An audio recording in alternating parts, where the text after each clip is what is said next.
लोकांमध्ये एक जगण्याचं तत्वज्ञान दिसतं, एक विजडम दिसतं, एक नॉलेज दिसतं. आणि ह्या लोकांना मी माझ्या आयडॉल मानतो. माझ्या आयडॉल आईन्स्टाईन आणि पायथागोरस नाही आहेत, भले मी इंजिनिअरिंग बॅकग्राऊंडचा असलो तरी सुद्धा.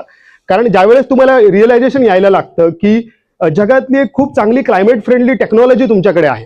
म्हणजे माझे आजी आजोबा हे सह्याद्रीच्या खोऱ्यामध्ये एका तळीवरचं नैसर्गिक तळीचं पाणी एका भेल्लेमाड नावाच्या झाडाच्या पाटाने ते माझ्या घरापर्यंत घेऊन आले.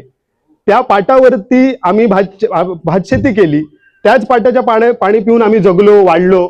आणि त्यांनी आम्हाला निसर्गाचा ऱ्हास न करता कसं जगायचं ह्याचं अनमोल असं नॉलेज दिलं. मला असं वाटतं की ही टेक्नॉलॉजी आहे जी नेटिव्ह आहे आणि ही कुठे इतर ठिकाणी तशी नाही, जशी ती कोकणात आहे किंवा जशी भारताच्या वेगवेगळ्या भागांमध्ये आहे. तर भारत आपण असा समजून घ्यायला पाहिजे असं मला वाटतं. आणि जसं चॅलेंज